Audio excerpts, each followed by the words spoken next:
आदरणीय धर्म प्रेमी सज्जनों, सादर नमस्ते। मैं जेठालाल विश्वकर्मा आप सभी का हार्दिक स्वागत करता हूँ।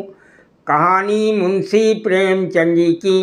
कहानी का शीर्षक है मर्यादा की बेदी, भाग 1। ये वो समय था जब चित्तौड़ में मृदुभाषिणी मीरा प्यारी आत्माओं को ईश्वर प्रेम के प्याले पिलाती थीं। रणछोड़ जी के मंदिर में जब भक्ति से विह्वल होकर वो अपने मधुर सुरों में अपने पीयूषपूरित पदों को गाती तो श्रोतागण प्रेम अनुराग से उन्मत्त होकर दौड़ते, जैसे दिन भर की प्यासी गायें दूर से किसी सरोवर को देखकर उसकी ओर दौड़ती हैं। इस प्रेम सुधा सागर से केवल चित्तौड़ वासियों की ही तृप्ति न होती थी, बल्कि समस्त राजपुताना की मरुभूमि प्लावित हो जाती थी। एक बार ऐसा संयोग हुआ कि झालावाड़ के राव साहब और मंदार राज के कुमार दोनों ही लाव लश्कर के साथ चित्तौड़ आए। राव साहब के साथ राजकुमारी प्रभावी थी, जिसके रूप और गुण की दूर दूर तक चर्चा थी। यही रणछोड़ जी के मंदिर में दोनों की आंखें मिली। प्रेम ने बाण चलाया। राजकुमार सारे दिन उदासीन भाव से शहर की गलियों में घूमा करता। राजकुमारी विरह से व्यथित अपने महल के झरोखों से झांका करती।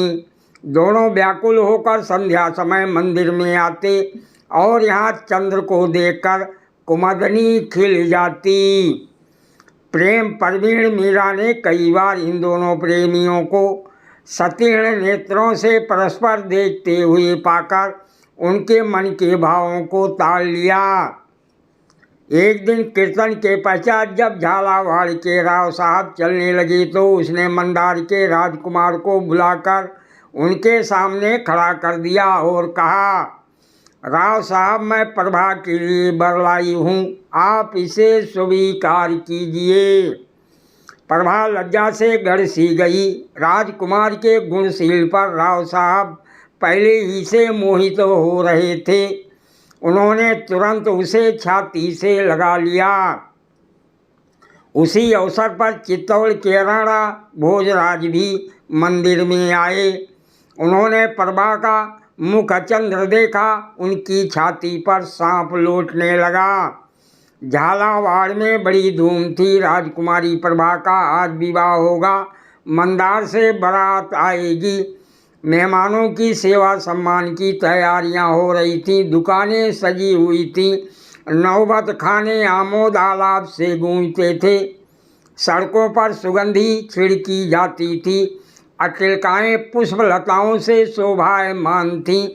पर जिसके लिए ये सब तैयारियां हो रही थी वो अपनी वाटिका के एक वृक्ष के नीचे उदास बैठी हुई रो रही थी। रनिवास में डोमनियाँ आनंद उत्सव के गीत गा रही थीं। कहीं सुंदरियों के हाव भाव थे, कहीं आभूषणों की चमक दमक, कहीं हास प्रयास की बहार। नाइन बात बात पर तेज होती थी। मालिन गर्भ से फूली ना समाती थी। धोबिन आंखें दिखाती थी। कुमारिन मटके के सदृश फूली हुई थी। मंडप के नीचे पुरोहित जी बात बात पर सुवर्ण मुद्राओं के लिए टुनकते थे। रानी सिर के बाल खोले भूखी प्यासी चारों ओर दौड़ती थी। सबकी बौछारें सहती थी और अपने भाग्य को सराहती थी। दिल खोलकर हीरे जवाहरात लुटा रही थी। आज प्रभा का विवाह है। बड़े भाग्य से ऐसी बातें सुनने में आती हैं। सबके सब अपनी अपनी धुन में मस्त हैं। किसी को प्रभा की फिक्र नहीं है, जो वृक्ष के नीचे अकेली बैठी रो रही है। एक रमणी ने आकर नाइन से कहा, बहुत बढ़ चढ़ कर बातें ना कर, कुछ राजकुमारी का भी ध्यान है क्या? चल उनके बाल गूंथ। नाइन ने दांतों तले जीभ दबाई। दोनों प्रभा को ढूंढती हुई बाग में पहुंची। प्रभा ने उन्हें देखते ही आंसू पोंछ डाले। नाइन मोतियों से मांग भरने लगी और प्रभा सिर नीचा किए आंखों से मोती बरसाने लगी। रमणी ने सजल नेत्र होकर कहा, बहन दिल इतना छोटा मत करो, मुँह मांगी मुराद पाकर इतनी उदास क्यों होती हो। प्रभा ने सहेली की ओर देखकर कहा, बहन जाने क्यों दिल बैठा जाता है। सहेली ने छेड़ कर कहा, पिया मिलन की बेकली है क्या। प्रभा उदासीन भाव से बोली, कोई मेरे मन में बैठा कह रहा है कि अब उनसे मुलाकात ना होगी। सहेली उसके केस संवार कर बोली, जैसे उषा काल से पहले कुछ अंधेरा हो जाता है, उसी प्रकार मिलाप के पहले प्रेमियों का मन अधीर हो जाता है। प्रभा बोली, नहीं बहन, ये बात नहीं, मुझे शकुन अच्छे नहीं दिखाई देते। आज दिन भर मेरी आंखें फड़कती रहीं, रात को मैंने बुरे स्वप्न देखे हैं। मुझे शंका होती है कि आज अवश्य कोई ना कोई विघ्न पड़ने वाला है। तुम राजा भोजराज को जानती हो ना। संध्या हो गई, आकाश पर तारों के दीपक जले। झालावाड़ में बूढ़े जवान सभी लोग बारात की अगवानी के लिए तैयार हुए। मर्दों ने पागे सवारी शस्त्र सजे, युवतियां श्रृंगार कर गाती बजाती रनिवास की ओर चली। हजारों स्त्रियां छत पर बैठी बारात की राह देख रही थीं। अचानक शोर मचा कि बारात आ गई। लोग संभल बैठे, नगाड़ों पर चोटें पड़ने लगी, सलामियां दगने लगी। जवानों ने घोड़ों को एड़ लगाई। एक क्षण में सवारों की एक सेना राजभवन के सामने आकर खड़ी हो गई। लोगों को देखकर बड़ा आश्चर्य हुआ, क्योंकि ये मंदार की बारात नहीं थी, बल्कि राणा भोजराज की सेना थी।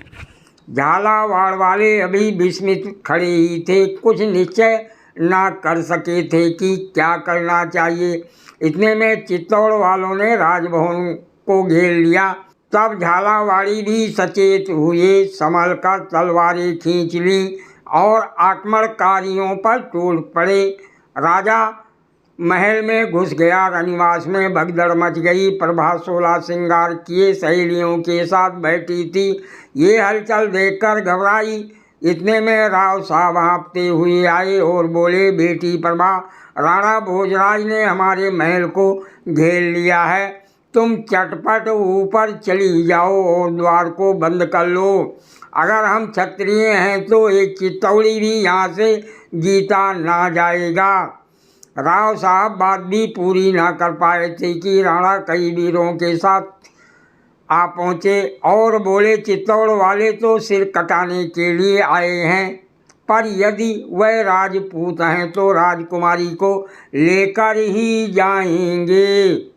वृद्ध राव साहब की आंखों से ज्वाला निकलने लगी। वह तलवार खींचकर राणा पर झपटे। उन्होंने वार बचा लिया और प्रभा से कहा, राजकुमारी हमारे साथ चलोगी क्या। प्रभा सिर झुकाए राणा के सामने आकर बोली, हाँ चलूँगी। राव साहब को कई आदमियों ने पकड़ लिया था। वह तड़प कर बोले, प्रभा तू राजपूत की कन्या है। प्रभा की आंखें सजल हो गई। बोली, राणा भी तो राजपूतों के कुल तिलक हैं। राव साहब ने क्रोध में आकर कहा, हे निर्लज्ज, कटार के नीचे पड़ा बलिदान पशु जैसी दीन दृष्टि से देखता है। उसी भांति प्रभा ने राव साहब की ओर देखकर कहा, जिस झालावाड़ की गोद में पली हूँ, क्या उसे रक्त से रंगवा दूँ। राव साहब ने क्रोध से कांप कर कहा, क्षत्रियों को रक्त इतना प्यारा नहीं होता, मर्यादा पर प्राण देना उनका धर्म है। तब प्रभा की आंखें लाल हो गईं, चेहरा तमतमाने लगा। बोली, राजपूत कन्या, अपने सतीत्व की रक्षा आप कर सकती है, इसके लिए रुधिर प्रवाह की आवश्यकता नहीं। पल भर में राणा ने प्रभा को गोद में उठा लिया। बिजली की भांति झपट कर बाहर निकले। उन्होंने उस घोड़े पर बिठा लिया। आप सवार हो गए और घोड़े को उड़ा दिया। अन्य चित्तौड़ियों ने भी घोड़ों की बागें मोड़ दी। उसके सौजवान भूमि पर पड़े तड़प रहे थे, पर किसी ने तलवार ना उठाई थी। रात को 10 बजे मंदार वाले भी पहुँचे, मगर ये शोक समाचार पाते ही लौट गए।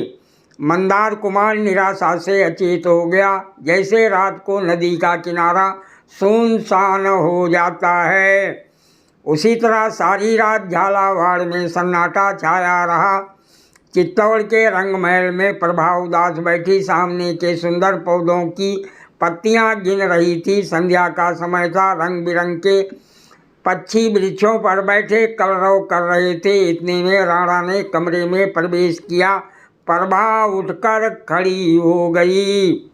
राणा बोले, प्रभा मैं तुम्हारा अपराधी हूँ। मैं बलपूर्वक तुम्हें माता पिता की गोद से छीन लाया, पर यदि मैं तुमसे कहूँ कि ये सब मैंने तुम्हारे प्रेम में विवश होकर किया तो तुम मन में हंसोगी और कहोगी कि ये निराले अनूठे ढंग की प्रीति है, पर वास्तव में यही बात है। जब से मैंने रणछोड़ जी के मंदिर में तुमको देखा तब से एक क्षण भी ऐसा नहीं बीता कि मैं तुम्हारी सुधि में विकल ना रहा हूँ।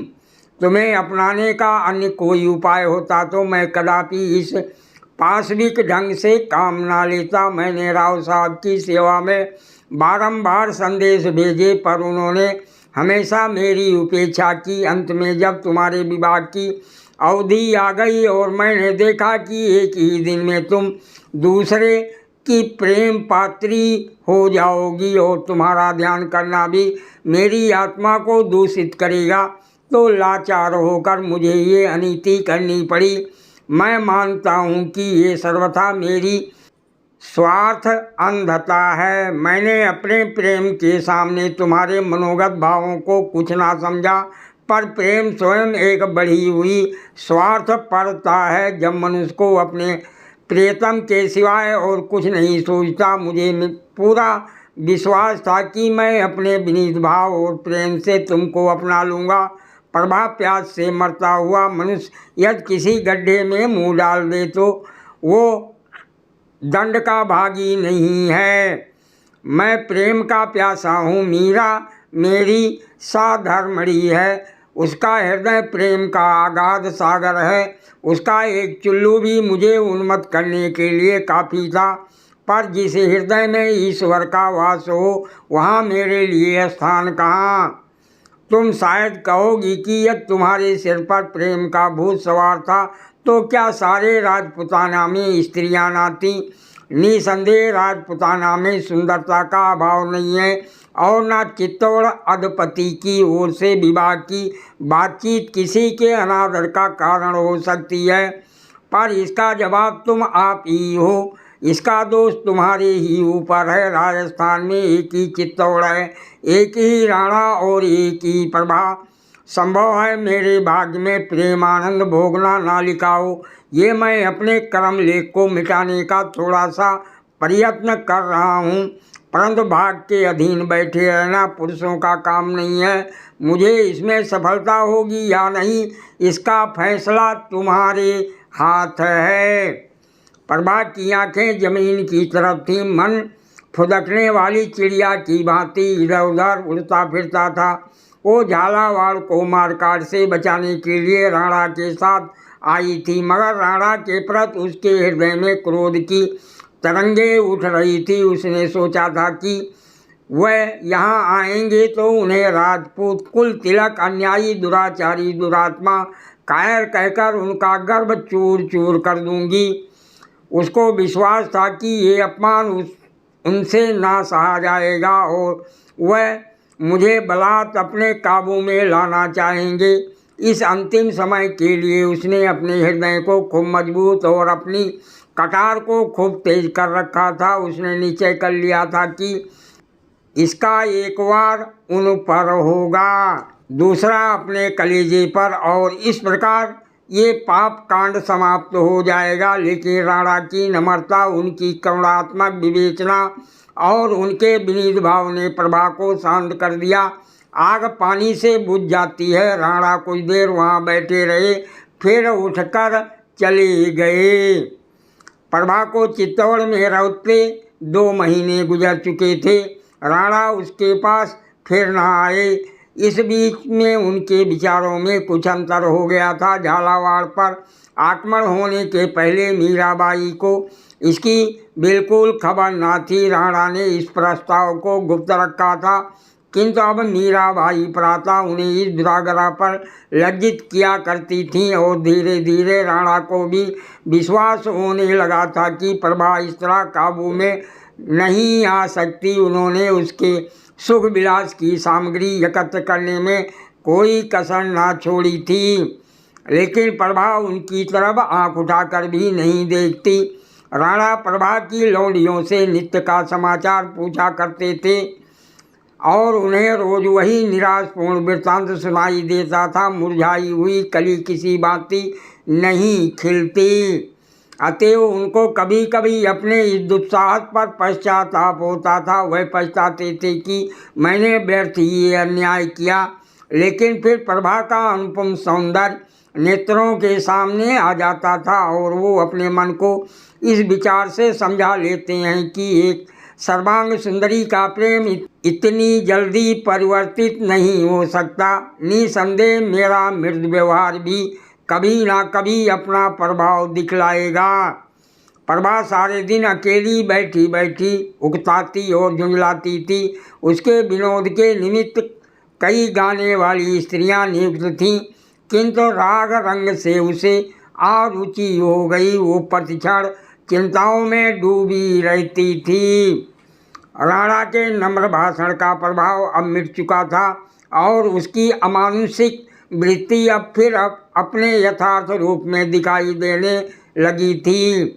वाक चतुरता शांति कारक नहीं होती, वो केवल निरुत्तर कर देती है। प्रभा को अब अपने अवाक हो जाने पर आश्चर्य होता था। उसे राणा की बातों के उत्तर भी सूझने लगे थे। वो कभी कभी उनसे लड़कर अपनी किस्मत का फैसला करने के लिए विकल हो जाती थी, मगर अब वाद विवाद किस काम का। वो सोचती थी कि मैं राव साहब की कन्या हूँ, पर संसार की दृष्टि में राणा की रानी हो चुकी। अब यदि मैं इस कैद से छूट भी जाऊं तो मेरे लिए कहाँ ठिकाना है, मैं कैसे मुंह दिखाऊंगी। इससे केवल मेरे वंश का ही नहीं वरन समस्त राजपूत जाति का नाम डूब जाएगा। मंदार कुमार मेरे सच्चे प्रेमी हैं, मगर क्या वह मुझे अंगीकार करेंगे? और यदि वह निंदा की परवाह न करके मुझे ग्रहण भी कर लें तो उनका मस्तक सदा के लिए नीचा हो जाएगा और कभी ना कभी उनका मन मेरी तरफ से फिर जाएगा। वह मुझे अपने कुल का कलंक समझने लगेंगे। या यहाँ से किसी तरह भाग जाऊँ, लेकिन भाग कर जाऊँ कहाँ? बाप के घर, वहाँ अब मेरी पैठ नहीं। मंदार कुमार के पास क्या? इसमें उनका अपमान है और मेरा भी, तो क्या भिखारी बन जाऊँ? इसमें भी जग हसाई होगी और ना जाने प्रबल पब्बा भी किस मार्ग पर ले जाए। एक अबला स्त्री के लिए सुंदरता प्राण घातक यंत्र से कम नहीं। ईश्वर वो दिन न आए कि मैं क्षत्रिय जाति का कलंक बनूं। क्षत्रिय जाति ने मर्यादा के लिए पानी की तरह रक्त बहाया। उनकी हजारों देवियों पर पुरुष का मुंह देखने के भय से सूखी लकड़ी के समान जल मरी है। ईश्वर वो घड़ी न आए कि मेरे कारण किसी राजपूत का सिर लज्जा से नीचा हो। नहीं, मैं इसी कैद में मर जाऊंगी, राणा के अन्याय सहूंगी, जलूंगी, मरूंगी, पर इसी घर में। विवाह जिससे होना था हो चुका। हृदय में उसकी उपासना करूंगी, पर कंठ के बाहर उसका नाम ना निकालूंगी।